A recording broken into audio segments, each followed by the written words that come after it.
పశ్చిమాసియా యుద్ధం రెండో నెలలోకి ప్రవేశించిన వేళ ఇరాన్ ఒక అత్యంత సాహసోపేతమైన వివాదాస్పదమైన నిర్ణయం తీసుకుంది. ప్రపంచ ముడి చమురు సరఫరాలో 5వ వంతు వాటా ఉన్న హార్మూజ్ జలసంధిపై తన సార్వభౌమత్వాన్ని చాటుకుంటూ అక్కడ ప్రయాణించే నౌకల నుంచి టోల్ వసూలు చేసేందుకు ఇరాన్ పార్లమెంట్ చట్టబద్ధమైన ఆమోదం తెలిపింది. ఇకపై ఈ మార్గంలో వెళ్లే ప్రతి నౌక ఇరాన్ కరెన్సీ అయిన రియాల్ రూపంలో భారీగా పన్ను చెల్లించాల్సి ఉంటుంది. అమెరికా, ఇజ్రాయెల్ నౌకలను పూర్తిగా నిషేధించడమే కాకుండా తమపై ఆంక్షలు విధించే దేశాలకు కూడా దారి లేదని ఇరాన్ తెగేసి చెప్పింది. దీనికి ప్రతిగా అమెరికా అధ్యక్షుడు ట్రంప్ ఇరాన్ చమురు క్షేత్రాలను ధ్వంసం చేస్తామని హెచ్చరిస్తున్నారు. అసలు ఈ టోల్ ప్లాన్ ఏంటి? ఒక్క నౌక నుంచి ఇరాన్ ఎంత వసూలు చేయబోతోంది? ఈ స్టోరీలో చూద్దాం.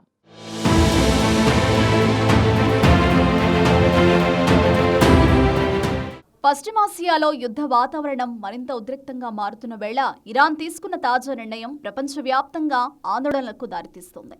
ప్రపంచంలోని అత్యంత కీలకమైన సముద్ర మార్గాల్లో ఒకటైన హర్మూజ్ జలసంధి గుండా ప్రయాణించే నౌకలపై టోల్ వసూలు చేయాలని ఇరాన్ పార్లమెంట్ నిర్ణయించడంతో ఇది కేవలం ఆర్థిక చర్యగానే కాకుండా ఒక పెద్ద జియోపాలిటికల్ సంకేతంగా మారింది.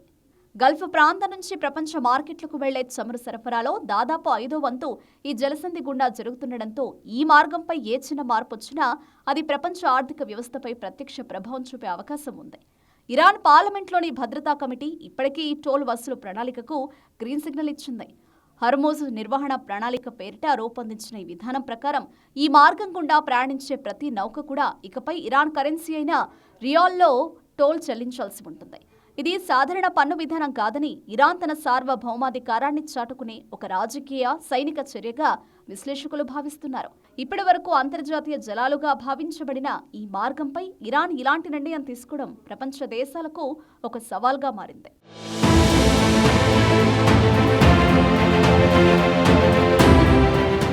ఈ ప్రణాళికలో కేవలం ఆదాయపు పెంపు మాత్రమే కాకుండా హర్మూజ్ జలసంధి భద్రత, పర్యావరణ పరిరక్షణ, నౌకల సురక్షిత ప్రయాణం వంటి అంశాలను కూడా ఇరాన్ తన నియంత్రణలోకి తీసుకోవాలని యోచిస్తోంది. ఇకపై ఈ మార్గంలో జరిగే ప్రతి కార్యకలాపంపై ఇరాన్ ప్రత్యక్ష పర్యవేక్షణ ఉండబోతుందని సంకేతాలు ఇస్తోంది.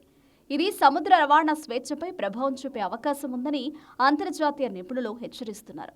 అంతేకాదు, అమెరికా, ఇజ్రాయెల్కు చెందిన నౌకలు ఈ జలసంధి గుండా ప్రయాణించడాన్ని పూర్తిగా నిషేధించాలని ఇరాన్ పార్లమెంట్ నిర్ణయించింది. అలాగే ఇరాన్పై ఆంక్షలు విధిస్తున్న దేశాల నౌకలకు కూడా అనుమతి ఇవ్వకూడదని తీర్మానించింది. ఈ నిర్ణయం తీసుకోవడం ద్వారా ఇరాన్ ఒక విధంగా ప్రపంచ దేశాలకు తమ నియమాలు పాటిస్తేనే ఈ మార్గం అందుబాటులో ఉంటుంది అనే సందేశాన్ని ఇస్తోంది. ఇది అంతర్జాతీయ వాణిజ్యంపై తీవ్ర ప్రభావం చూపే అవకాశం ఉందని విశ్లేషకులు హెచ్చరిస్తున్నారు. ఇక ఈ టోల్ వసూలు అంశంపై ఇరాన్ అధికారులు చేసిన వ్యాఖ్యలు ఇప్పుడు కీలకంగా మారాయి. ఒక్కో నౌకపై సుమారు $2 మిలియన్ అంటే భారత కరెన్సీలో దాదాపు 18 కోట్ల రూపాయల వరకు పన్ను విధించనున్నట్లు ఇరాన్ పార్లమెంటు జాతీయ భద్రతా కమిటీ సభ్యుడు అలాయుద్దీన్ బోరుజర్దీ వెల్లడించారు. ఈ నిర్ణయం దేశ సార్వభౌమాధికారానికి సంకేతమని, యుద్ధ పరిస్థితుల్లో పెరుగుతున్న ఖర్చులను ఎదుర్కోవడానికి ఇది అవసరమని ఆయన స్పష్టం చేశారు. ఇంత పెద్ద మొత్తంలో టోల్ విధించడం ప్రపంచ వాణిజ్య ఖర్చులను గణనీయంగా పెంచే అవకాశం ఉంది.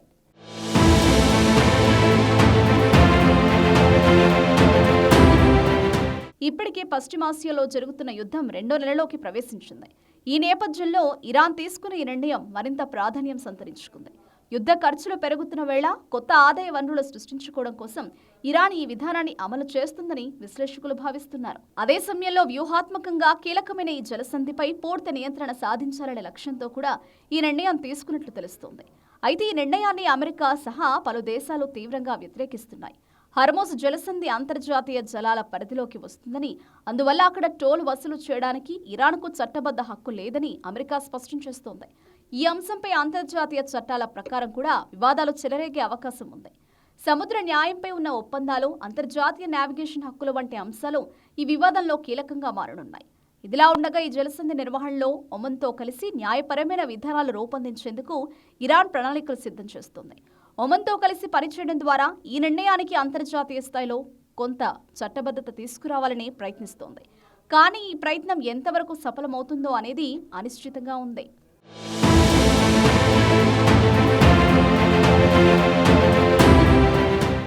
ఇక అమెరికా ఈ పరిణామాలపై కఠిన వైఖరిని అవలంబిస్తోంది. అవసరమైతే సైనిక చర్యలకు కూడా వెనకాడబోమని సంకేతాలు ఇస్తోంది. ఈ జలసంధిపై తమ నియంత్రణ సాధిస్తామని అమెరికా ట్రెజరీ విభాగం ఉన్నతాధికారులు చెబుతున్నారు. అవసరమైతే బహుళ దేశాల రక్షణతో నౌకాయాన స్వేచ్ఛను పునరుద్ధరిస్తామని తెలిపారు. దీంతో రానున్న రోజుల్లో హర్మోజ్ జలసంధి దగ్గర పరిస్థితులు మరింత ఉద్రిక్తమయ్యే అవకాశం ఉందని విశ్లేషకులు హెచ్చరిస్తున్నారు. ఇక అమెరికా అధ్యక్షుడు డొనాల్డ్ ట్రంప్ కూడా ఇరాన్కు హెచ్చరికలు జారీ చేశారు. హర్మోజ్ జలసంధిని వెంటనే తెరవకపోతే ఇరాన్లోని విద్యుత్ కేంద్రాలు, చమురు క్షేత్రాలు, అలాగే కర్గ్ ద్వీపం వంటి కీలక ప్రదేశాలను లక్ష్యంగా చేసుకుంటామని హెచ్చరించారు. అమెరికా హెచ్చరికలకు ఇరాన్ కూడా ఘాటుగా బదులిచ్చింది. ఒకవేళ తమ దేశంలోని విద్యుత్ ప్లాంట్లపై లేదా కీలక మౌలిక సదుపాయాలపై దాడులు జరిగితే వెంటనే హర్మోజ్ జలసంధిని పూర్తిగా మూసివేస్తామని హెచ్చరించింది. ఈ మేరకు ఇరాన్ అధ్యక్షుడు మసూద్ పెజెష్కియన్ ఇప్పటికే స్పష్టం చేశారు. పరిస్థితులు మరింత విషమిస్తే ప్రపంచ చమురు సరఫరా పూర్తిగా స్తంభించే ప్రమాదం ఉందని భయాందోళనలు నెలకొన్నాయి.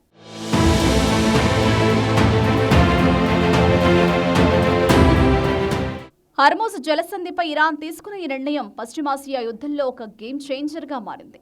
ప్రపంచ చమురు మార్కెట్లు, అంతర్జాతీయ వాణిజ్యం, సముద్ర భద్రతపై దీని ప్రభావం పడుతోంది. ఒకవైపు ఇరాన్ తన సార్వభౌమాధికారాన్ని చాటుకోవాలని ప్రయత్నిస్తుండగా, మరోవైపు అమెరికా, దాని మిత్ర దేశాలు సముద్ర స్వేచ్ఛను కాపాడాలని చూస్తున్నాయి.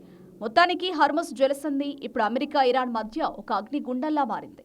ఒకవైపు యుద్ధ ఖర్చుల కోసం ఇరాన్ టోల్ వసూళ్లకు సిద్ధమవుతోంది. మరోవైపు సైనిక చర్యతో హర్మోజ్ జలసంధిని తమ ఆధీనంలోకి తీసుకోవాలని అమెరికా చూస్తోంది. ఈ రెండు దేశాల పంతం మధ్య ప్రపంచ ఆర్థిక వ్యవస్థ చిన్నాభిన్నమయ్యే ప్రమాదం ఉందని విశ్లేషకులు ఆందోళన వ్యక్తం చేస్తున్నారు.